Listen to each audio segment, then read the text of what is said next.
Olá, meus amigos, eu me chamo Victor de Oxalá e hoje nós estamos aqui com mais um episódio do Preto no Branco com o meu babalorixá, Sidney de Xangô. O senhor me ajudou a iniciar esse quadro chamado Preto no Branco. As pessoas falam que ser de Cabinda é um axé de miséria, é um axé que não anda. O senhor sabe que tem muitos mitos, muitas coisas que falam sobre essa nação. O que o senhor tem a dizer às pessoas?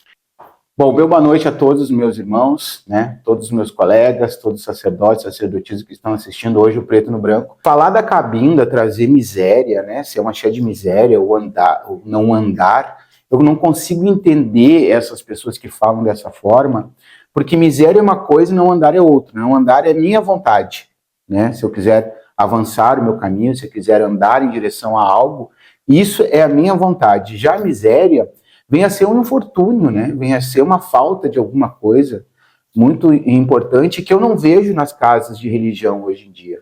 O que eu posso te dizer que dentro de qualquer casa de religião, seja ela templo, seara, terreira, ilê, reino, né?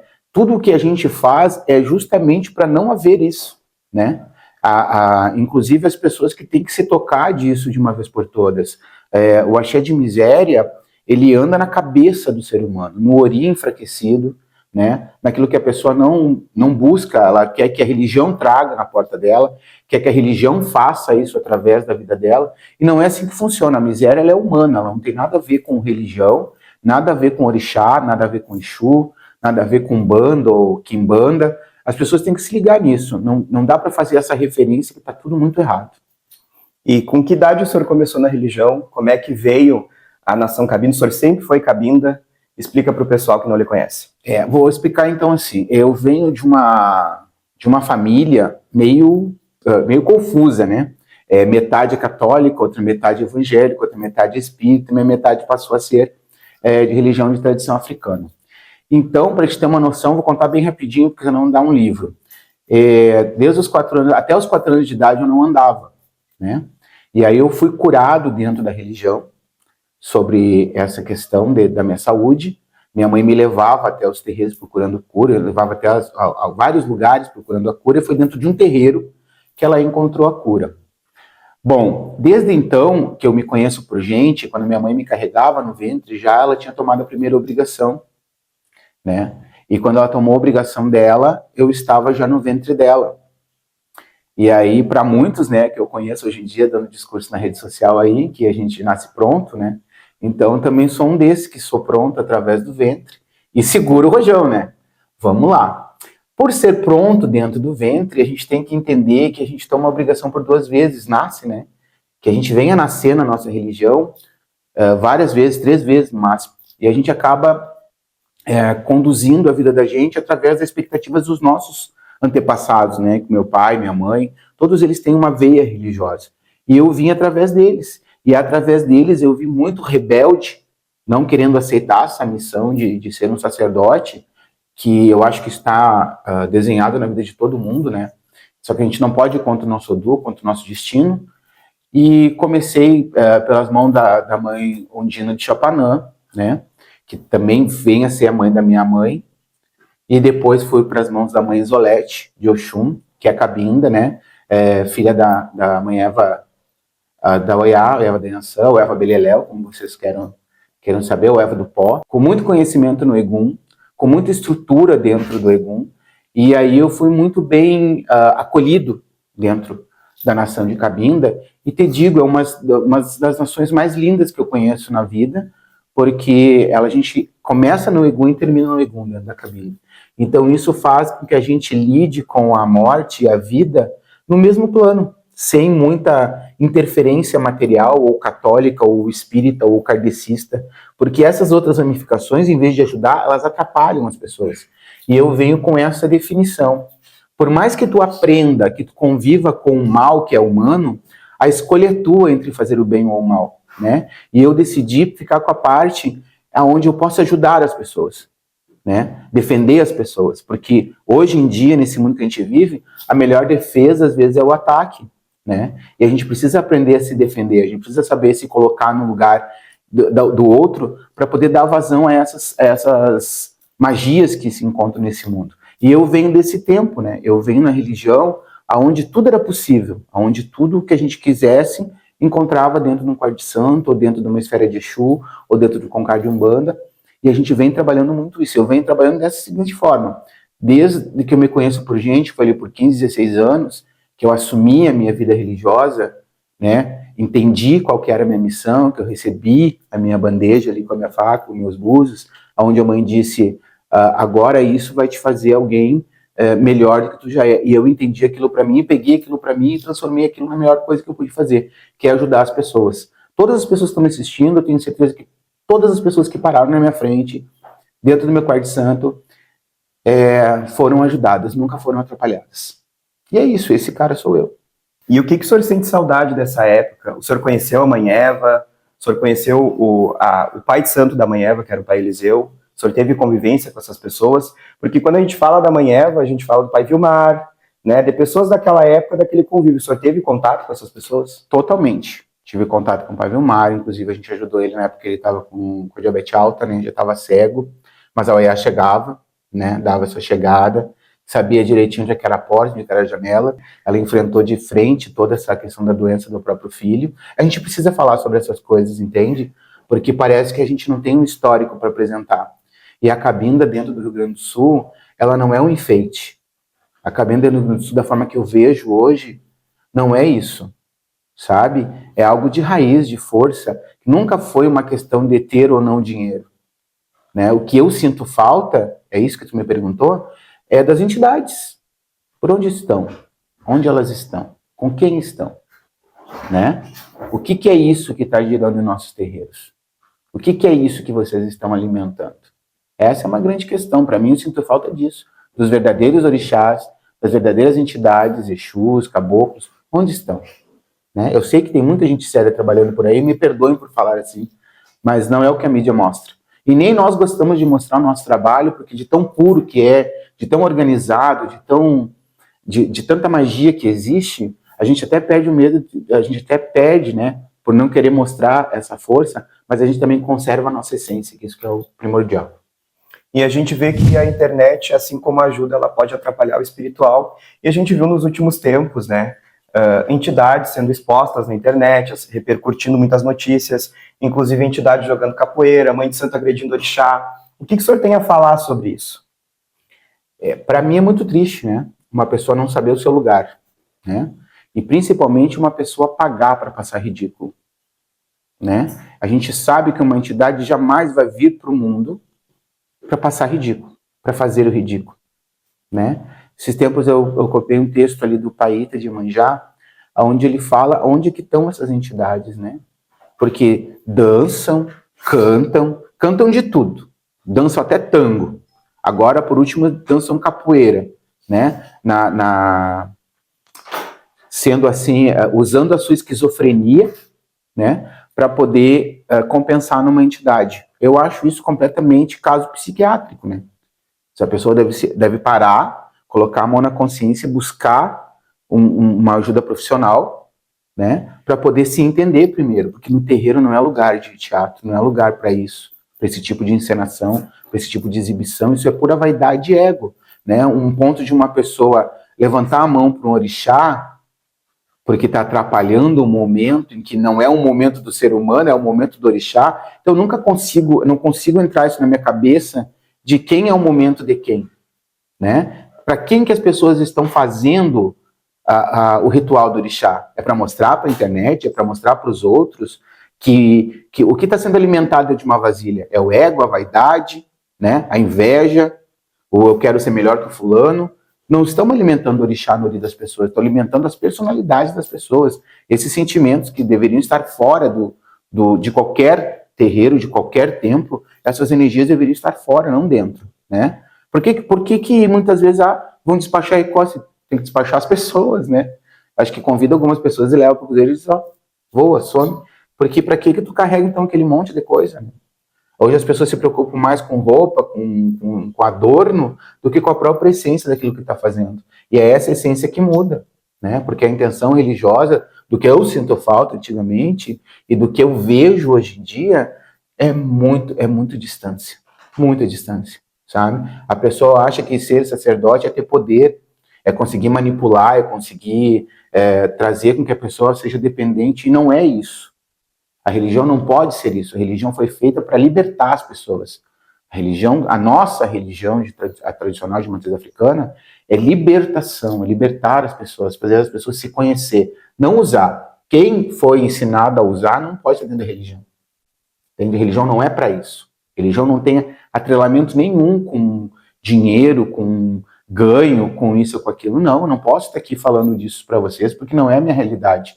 Eu não venho de pessoas que tiveram 2 carros, 2 casas, vida financeira bem estabilizada, e com isso, com dinheiro para cortar, para rasgar. Não. Eu venho de pessoas que eram com a situação bem difícil, sabe? Que tinham muitos de filho para alimentar, para comer, né? Para pagar água, pagar luz, pagar telefone. Tem gente que nem sabe o que é isso, né?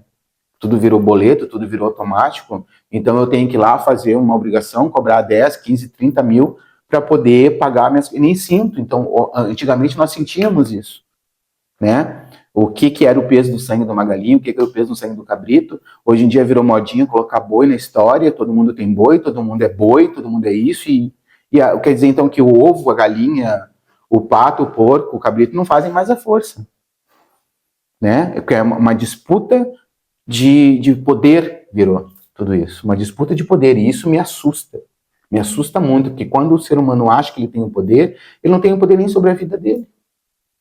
Né? Então é preciso a gente buscar conhecimento para ver se há equilíbrio nessas coisas. Sobre essa questão de agredir orixá, a gente tem muitos relatos de antigamente, né? Como o senhor conviveu com essas pessoas? O senhor já presenciou isso em algum momento? O que o senhor tem um pouquinho mais profundo a falar sobre isso? Porque a minha geração é uma, a geração das pessoas que estão nos assistindo é outra, e o senhor vem de uma geração, digamos que um pouco do passado do batuque, né? Eu venho de uma geração onde não era permitido as pessoas ficarem no meio da roda esfregando as mãos. Né? Primeiro, o santo, o orixá, essa força, tinha que mostrar o quanto ela era transformadora na vida da pessoa. O quanto a essência dela era pura. Aí por isso que vinham as provas, né? As grandes provas na beira do fogão, as grandes provas na beira da mesa. E isso se passou. Hoje em dia qualquer flor e qualquer canjica está virando eixo de fala. E não pode ser assim. A gente tem que se preocupar com aquilo que a gente está tratando como verdade. Né? Porque o que adianta dar café para louco, né? A gente vai ter mais louco tomando café, toda hora, a todo momento. Então a gente precisa se orientar nisso, precisa ver quem são essas entidades que estão te acompanhando. Não adianta tu ter o ilusionismo, que tu tá achando que tu tem um animismo, aí eu tô achando que tu tem uma esquizofrenia, e eu vou alimentar em cima de dizer que é um santo, dizer que é um orixá, dizer que é um exu, dizer que é uma entidade, e não é. Né? É a pessoa ali fazendo o seu teatro e eu alimentando o teatro dela porque eu quero o quê? Ganhar dinheiro. Né? E tem um monte de gente fazendo isso. Essa geração que tem agora, muita gente está sendo animista. Muita gente está sendo enganada e se enganando e estão batendo palma para isso e acham tudo isso lindo e divino.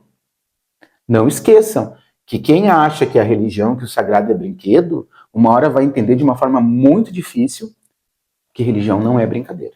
O senhor acha que antigamente essa forma de agressão, de dar um tapa, alguma coisa nas pessoas, era uma forma de dizer um basta, um para? Sim. Uma desconfiança. Eu te digo de cadeira porque eu vi muita gente, né? Muita gente não passar por teste de fala, por exemplo. Né? Muita gente ficar amedrontado e expor a própria verdade daquilo que é no momento certo. Sabe? E é o que eu falo para todos que estão à minha volta. Né? Não só dentro da minha casa, como dentro do meu terreiro, como dentro da minha vida. Se pode tentar enganar quase todo mundo por quase todo o tempo, mas não todo mundo por todo o tempo. A gente sabe que a Quimbanda se transformou muito da sua época até aqui, está muito mais exposta e, além disso, tem muita invenção de rituais, de formas de lucrar em cima disso, né? Invenções da incorporação, entre diversas outras coisas. Qual é a sua visão sobre isso? A minha visão é muito, às vezes é muito conservadora, sabe? Porque eu entendo que toda essa demonstração hoje de fé, né? Eu acho uma coisa meio distorcida, eu acho uma coisa meio camuflada, eu acho uma coisa meio...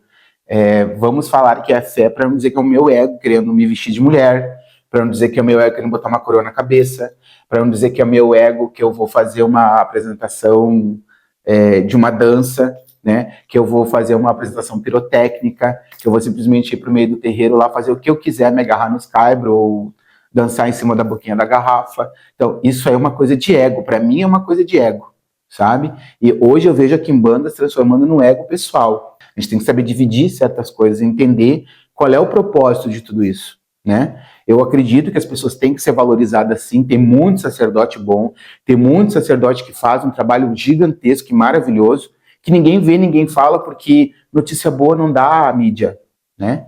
Notícia boa não dá propaganda, não dá engajamento, né? E isso está na mente nossa de batuqueiro, que tem que aprender a falar as coisas boas que acontecem. Eu poderia ir contigo, ignorar todas as tuas perguntas e falar do trabalho social que muitos terreiros fazem. Mas a gente precisa vir nessas pautas, porque essas pautas elas são completamente constrangedoras e perturbadoras, porque o povo tem que entender que tudo tem limite. Se o ser humano não achar o seu limite, a natureza vai dar, porque a gente consagra, a gente manipula, a gente entende, a gente busca e a gente vê pelas forças da natureza que a gente carrega dentro do nosso quarto santo, né? Não deixam de ser forças. Então, uma hora essas forças vão vir cobrar, assim como o rio vai cobrar o percurso dele, assim como a chuva vai cobrar o percurso dela, assim como o fogo vai cobrar o percurso dele, tudo vai se direcionando a isso. E eu vejo hoje a Quimbanda doente, a nossa Quimbanda é doente. Eles parecem que estão usando um outro ser, né, que é usado lá atrás, eu não me lembro o nome direito, mas existia um outro ser que era usado lá atrás, Gossi, Consi, uma coisa assim, que era o oposto da Quimbanda. A Quimbanda veio para curar, né, enquanto esses outros elementos vinham para destruir, né, o ser humano, e a Quimbanda veio para curar. E hoje em dia a Quimbanda é usada como um elemento de destruição, né? A gente aprende que Quimbanda é defesa, mas o que está na cabeça? As pessoas que foram colonizadas, que foram adestradas para aprender que tudo na Quimbanda é do demônio. Então tudo tem que ser ruim, tudo tem que ser mal, né? Tudo que é preto não pode ter outra cor, não vibra em outro momento. Então tudo que é preto é uma coisa e coisa pode se mandar, e aí promoveram a escravidão, aí promoveram um monte de coisa em cima disso, não houve reparação histórica nenhuma, reparação social então nem se fala, e a gente vem, enquanto povo de terreiro, lutando e batalhando para que a gente possa ser ouvido, ser entendido e representado. E tem várias pessoas construindo ao mesmo tempo, e a gente tem que olhar para esse lado agora, que é um ano político, a gente tem que olhar para esse lado e ver quem é que está do nosso lado. Não adianta votar na promessa daquele que só vem na nossa casa de 4 em 4 anos. A gente tem que saber votar, saber entender e saber compreender. E não trocar o nosso voto por garrafa de cerveja, salãozinho alugado, decoração alugada. Não, gente, a gente tem que parar com isso e entender o quão isso está ofendendo e está adoecendo a nossa Quimbanda. A gente viu que conversar com o Pai Sidney é começar numa ponta e ir lá do outro lado do mundo, né? E falando um pouquinho sobre a exposição da Quimbanda, o senhor acha que é positivo, negativa? Eu acho muito negativo o que a gente está vendo ultimamente, né? Quimbanda que não sabe o que é Quimbanda não é Quimbanda, né? Não adianta vir com esse papinho de querer colocar reza de nação dentro da Quimbanda que não nos cabe. Não nos cabe. Uma coisa é uma coisa, outra coisa é outra coisa. Pode ter vindo do mesmo lugar, não sei se vocês estão me entendendo ou se vocês me entendem. Podem vir do mesmo lugar que a África. Mas uma coisa é uma coisa, outra coisa é outra coisa. Se lá se junta, aqui não se juntou.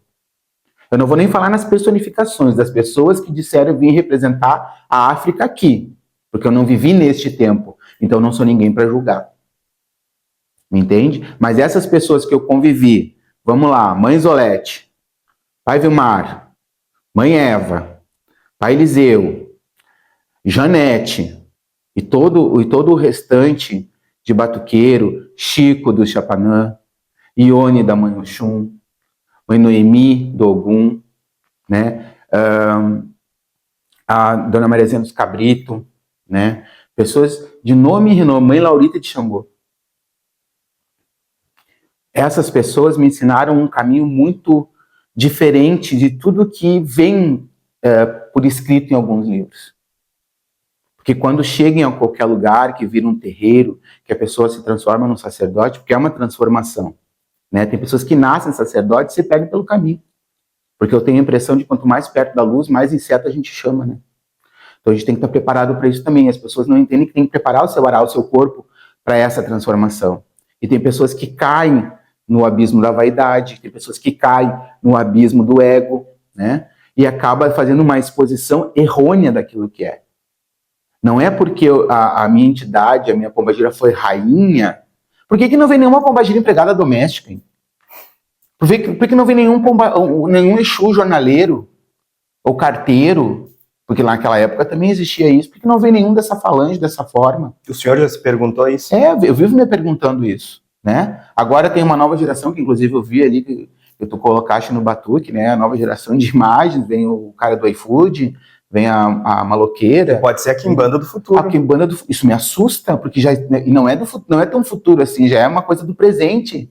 Porque em Lobos, lá na Argentina, em alguns lugares ali do Uruguai, já existem pessoas cultuando imagens de pessoas que viveram nesse mundo errado, da marginalidade, e estão sendo idolatrados como entidades. E aí, fica a pergunta, o que vai ter de futuro para as nossas crianças?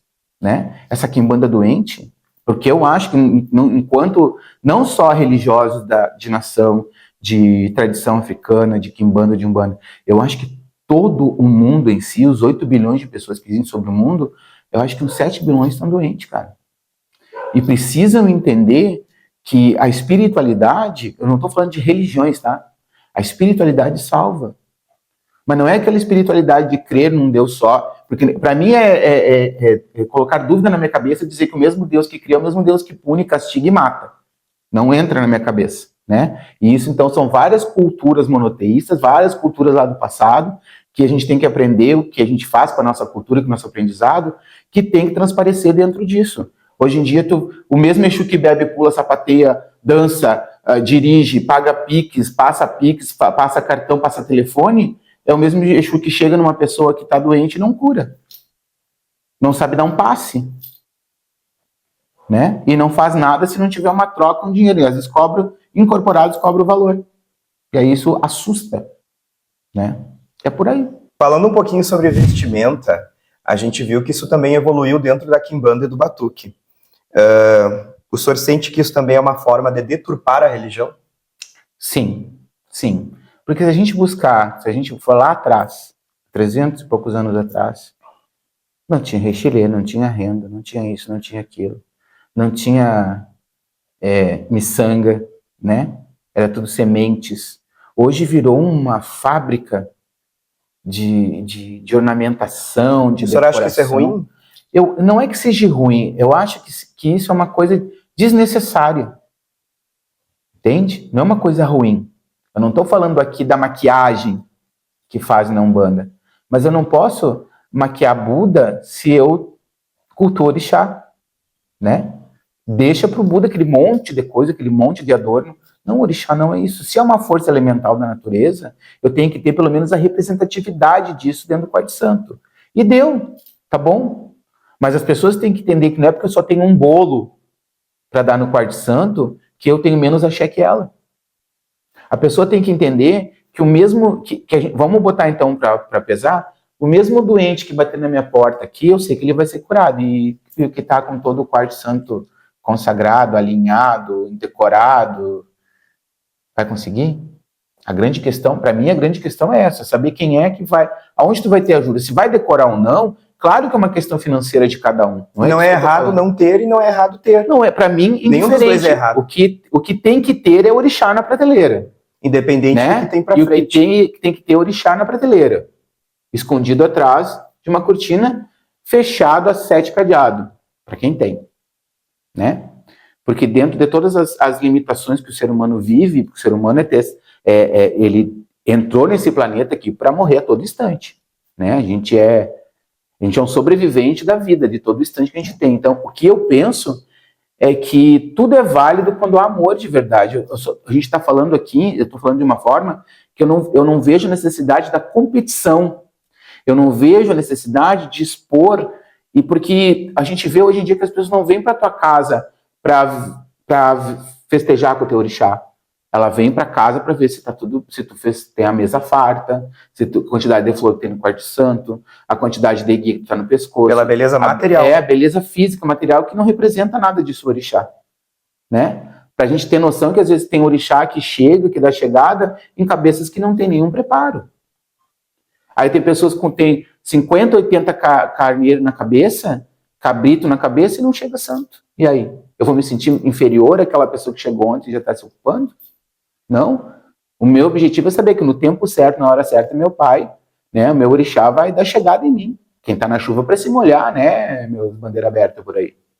Então a gente tem que entender que isso é para isso, né? E só para registrar, minha casa não tem bandeira aberta, viu? A gente tem uma convicção, a gente tem uma educação, que a nossa tradição ela não libera nada de informação, tá bom? Se liguem nisso. Preservar o segredo é preservar a tradição.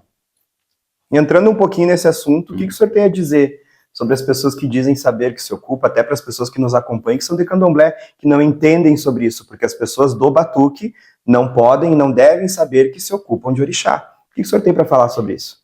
Há várias histórias, né? Há várias teorias sobre isso. As pessoas que o senhor conviveu não sabiam que se ocupavam. Há várias teorias sobre isso. As pessoas que eu convivi, as que se ocupavam, não sabiam que se ocupavam. As que fingiam, de uma forma ou outra, tudo era descoberto. Entende? Para quem é antigo nessa cidade, sabe da história do Ogum, né, que fugiu da mesa, na hora que foi apresentado para fazer o axé de fala, que Ogum disse para fulano e que aqui não é Ogum, aqui é o fulano. E ó, aí o pai de santo levou no meio do salão, para quem é antigo nessa cidade sabe o que eu tô falando, levou no meio do salão, deu 2 bufetadas na cara e disse aqui é o fulano, e nunca mais ele vai poder dançar dentro de uma casa de religião, porque ele se finge de Ogum. E essa pessoa é viva. Essa pessoa, graças a Deus, já partiu. Né? Porque era uma mistificação, era uma mentira. Né? E a gente tem que entender que tudo que é mentira dura pouco, né? Dura pouco. Né? Vai-se lá os meus 47 anos de orixá para te dizer o que eu estou te dizendo. Não é qualquer um, não, que chega nessa idade. Né? Muitos não conseguem. O senhor tem seus orixás desde pequeno? Desde pequeno. Eu tenho meus orixás desde os 4 anos de idade. Né? Se não mais, é que eu não gosto de contar, porque eu gostaria de contar para ti que eu tenho só 10 anos de santo. Sabe?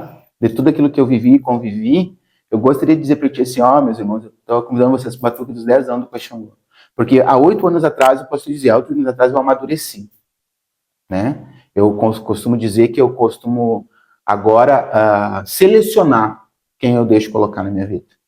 Porque muitas vezes eu fui contra o meu orixá. Meu orixá me respondia no búzio, não faz, não traz, não coloca eu lá por amor, por carinho. Eu desrespeitava o meu santo e colocava a pessoa na frente do meu santo, dava obrigação e tinha ingratidão como resposta. Hoje não mais, hoje não me permito mais isso. Né? Eu vou colocar ao meu lado pessoas que queiram somar, que não tenham a cabeça de miséria, né? Que tenham cabeça de prosperidade, de força, de trabalho, de saber trabalhar em comunidade, de saber fazer algo de bom na vida, né? Porque a gente tem muita gente que está muito preguiçosa, gente que não gosta de trabalhar, gente que não gosta de colaborar e que não sabe trabalhar em grupo. Isso é muito triste para quem é da religião. E essa é a miséria que o senhor não gosta. Essa é a miséria que eu não gosto. Em nenhum momento que eu estou falando de dinheiro. Sabe? E também intercala na nossa próxima pergunta. Ao longo desses 47 anos, o senhor viveu muita coisa, viu muitas coisas, e o dinheiro fazendo parte de tudo isso, só tem axé quem tem dinheiro? Isso é a maior mentira do mundo. Né?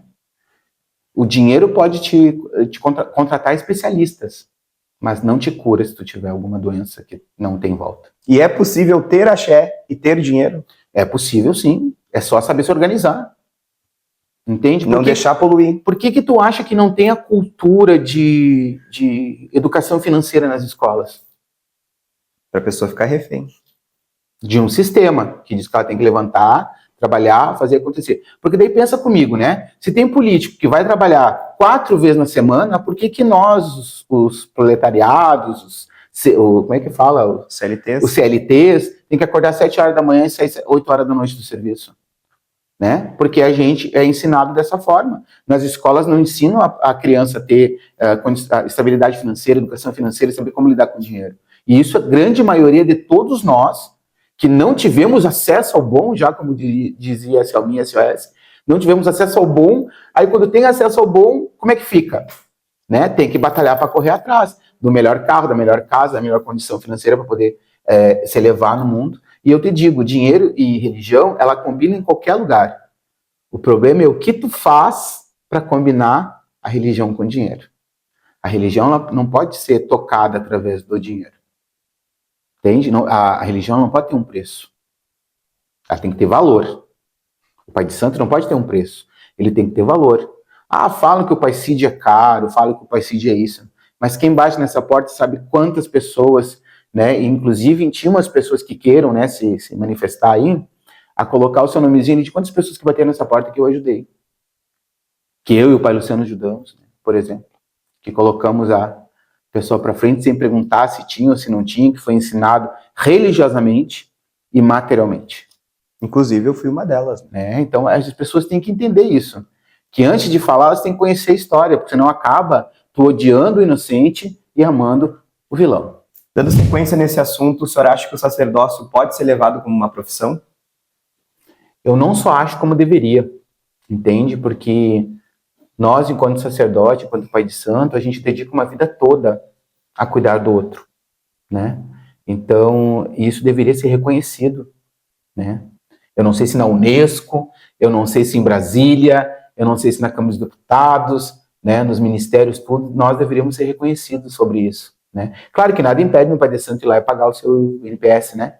Seu imposto lá e tal, para ter direito a aposentadoria e tal. Mas eu acho que sim, a gente deveria ser reconhecido enquanto profissão, porque a gente também é um agente de saúde, sabe? A gente também é psicólogo, psiquiatra, agente de saúde, a gente é advogado, a gente tem várias profissões dentro do nosso ser, do nosso parecer enquanto sacerdote, né? E o senhor acha que isso dá o direito de cobrar o valor que for para fazer uma obrigação ou um trabalho espiritual? Eu vou voltar no que eu te digo. Nós não podemos ter preço, nós temos que ter valor, tá? Quando o valor se entrega para o preço, aí é sinal que o ego, a vaidade e outras coisas subiram para a cabeça. Mas eu te digo sim, que a gente precisa ter valorização em tudo que a gente fizer, sabe? Porque, meu amigo, a gente tem que aprender o seguinte, que as pessoas vêm, usam e crescem, e se vão. Nós continuamos no mesmo lugar. Né? Aí tu te coloca na vida ou como protagonista, ou como vítima, ou como refém, né? Eu não posso parar o tempo da minha vida para te erguer, para te levantar, para depois correr o risco de sair por aquela porta e nenhum muito obrigado. E é isso que torna a religião cara. Isso que torna a religião cara, a valorização. E aí, claro, tem pessoas que abusam disso, né? Que pegam isso para multiplicar os seus bens, né? E aí, cada um tem o direito de fazer o que quiser. Eu não estou aqui questionando a forma com que usam isso. Eu estou aqui dizendo que, para mim, na minha opinião, eu acho que sim, nós deveríamos ser valorizados, né? Nós devemos ser entendidos como profissão enquanto tempo de vida, porque quem é que vai me garantir uma velhice boa, digna, pelo menos com dignidade, né? Quem é que vai me garantir isso? Qual é o filho de santo que vai ficar para cuidar de mim? Qual é a pessoa que vai ficar para cuidar de mim? Isso é muito importante a gente saber. Né? E não é numa construção. Eu não estou aqui construindo um império com 5.000 pessoas e na hora que eu precisar não vai ter um. Entende? É isso que fica para todo mundo aí, essa eterna procura, né? Então vamos se valorizar sim, vamos garantir o futuro, né? Dentro dos limites. E o que é preciso para ser filho do Pai Sidney? Bom, para ser meu filho tem que ter a cabeça aberta, né? Tem que ter a noção de que tem que passar pelos 4 pilares da minha casa, né? Que eu não vou repetir aqui, porque só quem vai conviver comigo vai encontrar esses pilares bem firmes e bem fortes dentro dessa construção aqui. E para poder seguir ao meu lado, não é o que o pessoal ali de fora muitas vezes fala, que tem que ter dinheiro, tem que ter muita paciência, tá? Comigo tem que ter muita paciência, tem que ter muita força de vontade. Para mim não adianta ficar falando, que para mim falar até papagaio fala. Eu gosto de ver a atitude das pessoas, né? A entrega para o santo, a entrega para o Exu, o respeito, o carinho, a limpeza que tem que ter, a organização, porque não adianta a pessoa vir aqui gargalhar nas portas, né? Não adianta a pessoa vir aqui querer ser bailarina fazendo tambor e não mudar a vida da pessoa, não mudar a vida dos meus filhos. Eu quero entidades que sejam sérias, assim como quero filhos que sejam sérios também. E um recado para quem nos assiste, já foi filho de santo, ou está passando por alguma situação, já foi enganado. Qual é o recado que o senhor dá para essas pessoas? Vai procurar uma casa séria, viu? Só que a gente é aquilo que a gente só encontra aquilo que a gente é, aquilo que a gente se assemelha. Então, se tu está encontrando enganação, ilusão, essas coisas, é porque é o que tu está procurando. E é muito difícil, depois que tu entrar nesse círculo vicioso da fantástica fábrica de Pai de Santo, tu querer sair disso. Porque qualquer valor vai te comprar, qualquer pessoa vai se achar no direito de querer governar de um jeito ou do outro a tua vida. Isso está muito errado. Existem muitas coisas para chegar, muitos degraus para tu poder subir até chegar à elevação de ser um sacerdote, tá? Os meus irmãos que me perdoem por essas colocações que eu fiz até aqui, mas é o que eu penso, é o que eu tenho como verdade para mim, porque eu aprendi desta forma. Se vocês aprenderam de outra forma, bom, parabéns, segue o caminho de vocês aí. Mas eu acho que um momento agora, a gente precisa entender que o terreiro, ele é um ponto de cultura e também é um lugar político de fala para muita gente. A gente precisa entender isso, né? Para não ter a polícia batendo nas nossas portas, arrebentando porta, para não ter a polícia recolhendo a tabaco das nossas casas, para não ter a polícia dizendo que não pode fazer barulho. Jamais um ato religioso, um ritual religioso vai fazer barulho, tá? O que nós sabemos é que a música é ritual, nós sabemos que a dança é ritual, nós sabemos que a saudação é ritual, que o envolvimento é ritual. Então, por favor, estudem e melhorem. Entrando um pouquinho, resumidamente, gostaria que o senhor falasse sobre um assunto que a gente não vê ninguém comentar. É feita obrigação na Umbanda, na Quimbanda ou na Nação para obrigatoriamente se incorporar ou se ocupar? Não, que eu saiba não. Em nenhum momento se faz uma obrigação para atingir a incorporação. Ninguém é obrigado a se incorporar ou se ocupar. Não, ninguém é obrigado a nada. Consegue me entender? A gente tem duas mãos, né? A gente tem dois olhos, a gente tem dois ouvidos, a gente tem uma boca, a gente tem um cérebro, né? E falando dentro dessas questões, a gente não é obrigado a nada, a gente é obrigado a viver. Esse não é o sentido de fazer uma obrigação. É o que eu digo, eu vou dizer uma coisa para vocês bem importante antes de qualquer coisa de obrigação. Não existe esse negócio, se tu não fizer, tu vai morrer, né? Há casos raros sobre isso, porque não posso negar generalizar. Generalizar, porque existem casos que realmente a pessoa... A situação da vida da pessoa leva a isso. Está tão desequilibrada que só uma obrigação para organizar. Mas existem ebós até chegar a essa organização, até esse complemento, até esse ritual. Existem vários ebós para fazer, né? Mas aí tá na pessoa, tá disponível para aquilo ali, e entender que aquilo ali. Porque a religião não pode... O ebó não é uma receita de bolo que eu possa distribuir por aí, né? Tem pessoas, vou te dar um exemplo, tem pessoas que me ligam assim, quanto é que o seu cobra para fazer um ebó tal? E aí, se eu sou dinheirista, né? Se eu sou um charlatão, eu chego e digo, é tanto. Mas aí eu tenho que entender que eu também sou um médico para essas pessoas. Eu preciso ver primeiro o diagnóstico, eu preciso primeiro pedir os exames, eu preciso primeiro consultar os búzios, né? Consultar as cartas, seja lá o que for, para me comunicar com o mundo espiritual, para saber o que essa pessoa realmente precisa, o que ela tá fazendo dessa vivência dela aqui. E sem esse diagnóstico, é impossível dizer para ti o que ela vai precisar de ebó. Impossível dizer para ti, não existe isso. Nem tudo é igual para todo mundo. Entende? E eu vejo pessoas assim distribuindo receita de ebó, de trabalho, de feitiço, simplesmente para poder ganhar dinheiro, fazendo ali seus trabalhos e coisa e tal, né? Para ganhar dinheiro. E não tão preocupado com o diagnóstico daquela pessoa. E aí que a coisa se entorta toda de vez. Então é um sentido muito maior do que a incorporação ou ocupação. Com certeza. Preparar o corpo dessas pessoas, tanto que vão para Umbanda, para Quimbanda, para Nação, é um trabalho diário, né? É um trabalho muito específico entre banhos, ebós, oferendas, preparo e conhecimento, né? Ninguém está aqui fazendo as coisas para a chegada de um orixá, a chegada de um caboclo, a chegada de um exu. É para o seu autotratamento. Todo mundo, vocês têm que procurar a religião para se curarem. Vocês têm que procurar a religião para haver o entendimento, para haver o conhecimento e para ver se vocês pertencem àquilo ali. Porque é triste ver pessoas que caminham 10, 15, 20 anos e não se encontram. Não têm uma vida feliz, não têm uma vida digna. Porque o propósito do mundo espiritual é nos ver bem felizes. Bem felizes com saúde, bem felizes com ou sem dinheiro, né? Tem muita gente que é muito feliz sem dinheiro e tem muita gente que é muito infeliz com o dinheiro que tem. Porque se preocupa com a opinião dos outros. Enquanto tu se preocupar com a opinião do fulano, tu não vai viver. Enquanto tu achar, porque às vezes a gente vê, né, que a pessoa vai lá, pega o telefone, vai lá, não sei quantos seguidores tem, vai, dá um sorriso, fechou ali, volta a cara feia. né? Sem vida, sem nada. Então, quem que vocês querem ser nesse final de contas?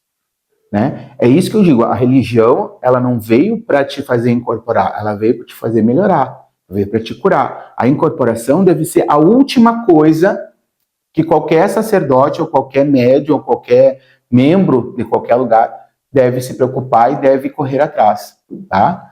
Porque a incorporação, ela é dada do guia para ajudar outras pessoas, tá? Porque cego não guia cego, doente não cuida do doente. Então a gente tem que saber disso, tá bom, pessoal? Um breve recado para quem não é de religião e nos assiste.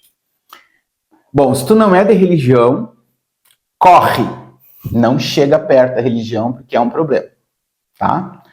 Toda a religião foi feita para religar a algo. E na atual conjuntura da situação, muitas pessoas se prevalecem dessa religação para religar ao bolso delas, tá? A conta financeira delas. E isso está errado, tá? Vá até a casa de religião, vá até a qualquer templo que tu se identificar, vá com o coração, vá para ouvir as verdades. Pode ser até verdades que tu não gosta, mas precisa ouvir essas verdades. Então, se tu não está dentro de uma religião, e não precisa ter religião, tá? Não precisa ter religião para acreditar no bem, não precisa ter religião para fazer o bem, porque eu penso, se tu precisa de religião para ser uma pessoa melhor, então tu não precisa de religião. Tu precisa de um profissional que cure esse teu mau caráter. Entende? Tu precisa melhorar esse teu caráter aí. A gente está falando aqui de caráter, não de religião. Então, se tu não é de religião e precisa se encontrar em alguma coisa, experimente tudo que tiver que experimentar dentro das crenças que existem por aí pelo mundo, porque todas as crenças são maravilhosas. Tudo é maravilhoso se bem usado.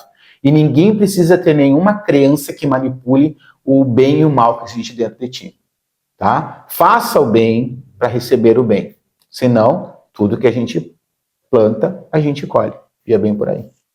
E o que o senhor tem a dizer aos pais de santo da nova geração? Bom, o que eu vou dizer para esse povo que está me assistindo aí, melhorem, estudem, conheçam. Ninguém pode falar de vivências que não teve, né? Tem pessoas aí dizendo que conheceram pessoas do passado e nunca tiveram sentado perto da mesa para tomar um café, tá? Então, melhorem muito, façam a sua história, tá? Parem de querer ser fantasminhas de imitação, tá? Parem de querer ser seres programados, né? Com o mesmo tom de voz, com o mesmo tom de pele, e parem de querer ser coisas que vocês estão longe de ser. Tá bom? Não criem as suas covas, né? Não criem seus quartos de santo para serem os seus túmulos. Criem seu quarto de santo para trazer vida, para ser ungido com vida, com força, com clareza, né? Que é o que falta para muita gente. Religião ela não é feita numa cartilha, ela não é feita num livro. Isso aí são métodos organizacionais. Religião ela tem que ser sentida na pele, religião ela tem que ser vivenciada dia após dia, um dia de cada vez, um dia após o outro. Religião é vivência material, espiritual, equilibrada. Tá? Para isso existe a balança de Xangô. Quando tu deixa esse desequilíbrio entrar na tua vida, bom, meus amigos, aí não vai ser nenhuma cartilha, tá? Não vai ser nenhuma reza, não vai ser nenhuma mandinga que vai te tirar desse local onde tu te colocou. Porque eu volto a dizer, cego não guia cego, doente não cuida de doente. Tá? Estar ligado a uma religião que só visa dinheiro e a grana, sai fora, tá? Estar ligado a pessoas que fingem incorporar, sai fora. Tá ligado a pessoas que tentam manipular a tua vida material, que religião não tem nada a ver com isso, religião é somente espiritual. Está ligado a regular a tua vida material, sai fora. Procurem pessoas sérias, procurem caminhos sérios e vão procurar libertação. Não ficar escravo de alguma coisa, porque a escravidão já devia ter acabado há muito tempo. E o que o senhor tem a dizer aos batuqueiros, os religiosos em geral, os mais velhos? Meus mais velhos, o meu agô, né? O meu respeito total a todos os mais velhos que eu já conheci e que eu já tive a honra de poder apertar a mão, de poder beijar a mão, né? Que isso aí é um ato de educação, sim, é um ato de respeito. Aos meus mais velhos que se protejam, né? Se cuidem, não deixem cair nessas tentações do mundo aí, porque a gente sabe do desespero daqueles que estão envelhecendo e que não tem ninguém para cuidar. Né? Então, qualquer um que bate na porta deles, prometendo dinheiro, prometendo estabilidade, prometendo que vai cuidar, porque na hora todo mundo é paizinho, todo mundo é mãezinha, e na hora que tu precisa, que tu olha para dizer, cadê os que tu chamava de paizinho e mãezinho, não tem ninguém. De 100 tem 2. Né? É essa a minha nova direção, né? Que eu aprendi lá atrás. Eu vou batalhar a minha vida toda para ficar com esses 2. Eu posso ter 1000, mas eu fico com 2, com 3, com 4 que vão estar ali comigo até o meu último suspiro, porque vai ser muito importante para mim saber que eu deixei meu legado.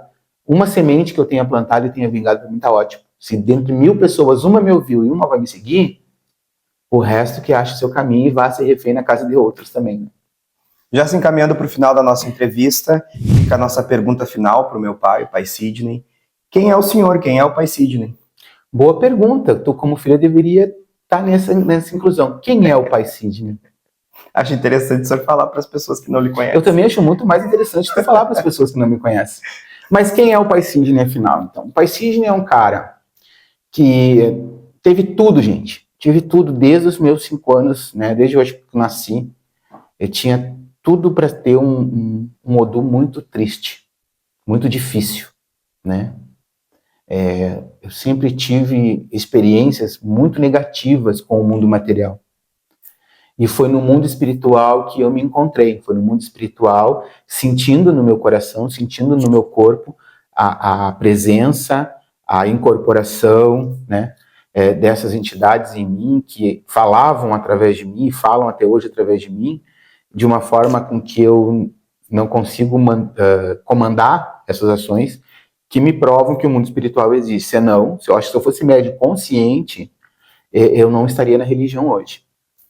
Sabe? Claro que eu sei que todo professor precisa de um aluno e todo aluno precisa de um professor. Isso é conhecimento antigo, só para quem sabe, né? Porque isso não pode ser uma desculpa para te fingir incorporação, para te fingir estar incorporado para fazer dizer aquilo que tu quer dizer. Mas o pai Sidney é esse cara assim, despojado, né?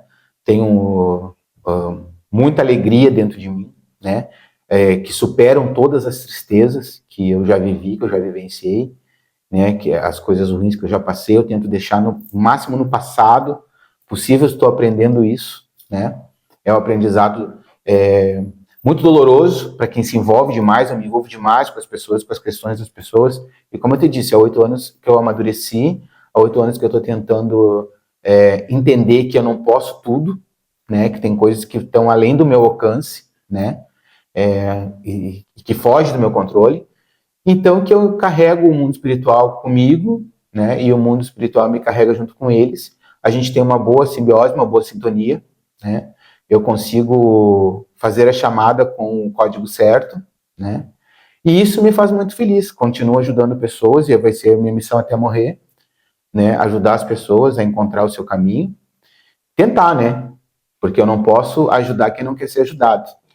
Né? Eu só posso curar quem quer ser curado. E isso é muito importante vocês entenderem. A gente não é dono das pessoas. A gente é pessoas, tão pessoas quanto as pessoas. E eu sou tão humano quanto vocês todos. Eu também erro, eu também tenho minhas confusões mentais, eu também tenho minhas discussões mentais durante meu café da manhã, enquanto eu estou tomando café, eu discuto comigo mesmo, eu tento entrar numa sintonia comigo, e às vezes não é fácil, porque o mundo que a gente vive está muito acelerado. Né? Hoje em dia está tudo aí, ó, no toque de uma tela, as pessoas se viciando cada vez mais em tecnologia e usando essa tecnologia para se emburrecer mais, em vez de ficar um pouco mais inteligente. Né? Usam a tecnologia para se emburrecer, indo atrás de modinhas, indo atrás de referências, indo atrás do que é mais belo, mais bonito, mais atraente, e a gente sabe, nós religiosos sabemos que não é isso que impera dentro de um terreiro, né? Claro que tudo limpinho, organizado é muito bom e muito bonito, mas é uma questão de organização. Eu estou falando de ter a espiritualidade viva dentro desses ambientes, né? E eu sou esse cara, eu vou na casa das pessoas que me convidam para prestigiar, né? Todo mundo de Santa Maria sabe que o pai Cid é filho de Xangô e vai para comer, e gosta de comer. Eu sou esse cara, eu sou assim, eu não dou bola porque a roupa que a mãe de santo, o pai de santo está usando, se o colar é de ouro, se o colar é de prata, se tem quantos gomos, isso não me interessa. o que tu faz da tua vida espiritual. O que interessa é que eu estou indo dançar para o teu santo, ou de pé descalço, eu estou indo dançar para o teu santo, homenagear o teu orixá que está de aniversário, ou que está de alguma obrigação, uma quinzena, ou uma gira de Exu, uma corimba. Eu não vou lá para disputar espaço, nem disputar momento na frente do tambor. Eu vou lá para prestigiar, eu vou lá para ajudar, eu vou lá para colaborar. Quem me conhece sabe que eu sou assim mesmo. Eu pergunto se a pessoa precisa de alguma ajuda, se quer minha mão de obra, quer que eu vá ajudar nisso, eu sempre estou me oferecendo. Então, esse é o Pai Cid. Bom, gente, eu estou aqui para desejar um ótimo ano para vocês aí, que não terminou o ano ainda, né? Estou aqui passando por uma perda irreparável, né? Eu preciso usar esse espaço para isso, que foi a passagem do meu companheiro, a passagem do Pai Luciano de Ogum, que deixou um legado muito grande, né? Deixou um aprendizado para nós muito grande sobre religião, sobre essa força chamada espiritualidade. Nós estamos em luto, né? Vivendo esse momento extremamente necessário para todos nós, principalmente para mim, né? Que vivi 30 anos ao lado desse ícone, que eu posso dizer assim, né, na religião, que também tinha os seus defeitos, também tinha os seus dias mal-humorados, porque era filho de Ogum, né? Então, todo mundo que é filho de Ogum sabe do seu humor, sabe daquilo que carrega no Ori. E ele não foi diferente de nenhum dos filhos de Ogum que eu já conheci na vida. E então, quero dizer para vocês que foi muito importante nesse meio tempo, todas as mensagens que eu recebi, todas as ligações que eu recebi, né? Deixaram o meu coração um pouco mais calmo, mais quente, pode ter certeza disso, né? E que a gente segue, né? A vida tem que seguir. Eu preciso seguir, né? A vida nunca me pediu para ser forte, ela me exigiu que eu fosse forte, que eu tivesse coragem. Então, bato no peito com todo amor e carinho, todo o meu respeito pelo Pai Ogum, que esse ser humaninho mostrou pra gente, né? Como disse as nossas entidades agora há pouco, que quem aproveitou, aproveitou, né? Porque ele foi doado para nós por um tempo e quem soube aproveitar, aproveitou. E eu me sinto muito honrado onde quer que ele esteja por ter conhecido ele, ter convivido com ele, ter convivido e conhecido a espiritualidade dele, né? E que agora fica aí um legado para eu tomar conta, né? Quero honrar essa missão, né? Até o final também da minha vida. E que todos vocês se sintam abraçados por toda a força que me deram, por todo o carinho que me deram. E é isso. Vou estar junto com o Batuque do Rio Grande do Sul, sempre que puder. Sempre que quiser fazer alguma coisa com o Preto no Branco, vamos estar junto, né? Eu também vou agora ter o meu canal ali de rádio, vou fazer alguma coisa também, porque eu quero trazer alegrias, né? Nas noites da rádio por aí. E é isso. Quem quiser religião também, quem quiser conhecer, conversar, falar sobre religião, porque tem gente que não precisa de Pai de Santo, viu? Que só precisa ter conhecimento de um amigo. E aí eu tô aí, né? Eu aprendi com todo esse tempo, com todas as pessoas que me acompanharam nesses últimos tempos, eu vi quem é quem, eu vi quem são os que eu posso confiar, eu vi aqueles que estão comigo de verdade, sabe? Por amor, por carinho, não só por uma questão de eu usar a religião, mas por uma questão de aprender. Sei que vou deixar um legado bom também, né? Não vou dizer que eu já posso ir, não, porque eu vou ficar, vou incomodar muita gente, vou fazer muita coisa ainda, né? Pela religião, por todos os orixás, aquilo que eu me conheço. Quero agradecer a todos vocês pelo carinho, por essa audiência incrível, né? Que eu sei que a gente vai se encontrar muitas vezes por aí. E aguarde, vem dicas aí de trabalhos, de simpatias, de banhos, né? Que é o que a gente vai usar para poder alegrar vocês aí nas nossas próximas publicações, tá bom? Um grande beijo no coração de todos, as mais velhas, os mais novos, e bênção a todos vocês que assistiram até aqui. Muito obrigado. Eu gostaria de agradecer a presença de todos vocês que nos acompanharam até aqui em mais um episódio do Preto no Branco. Dando início nas entrevistas, não podia ser diferente com meu pai, quem ajudou a criar todo esse projeto do Batuque do Rio Grande do Sul. Para quem não sabe, é por isso que a gente carrega esse machado no peito, que tem um simbolismo muito grande dentro da minha história, que começou e vai terminar dentro desta casa, com essa mão que abençoa o meu Ori todos os dias, abençoa os meus caminhos. Quero pedir sua bênção, Pai, para a gente continuar sempre esse trabalho juntos, como a gente iniciou e vai ser para sempre. Um beijo, um abraço para você que está nos assistindo e acompanhe os próximos episódios do Preto no Branco.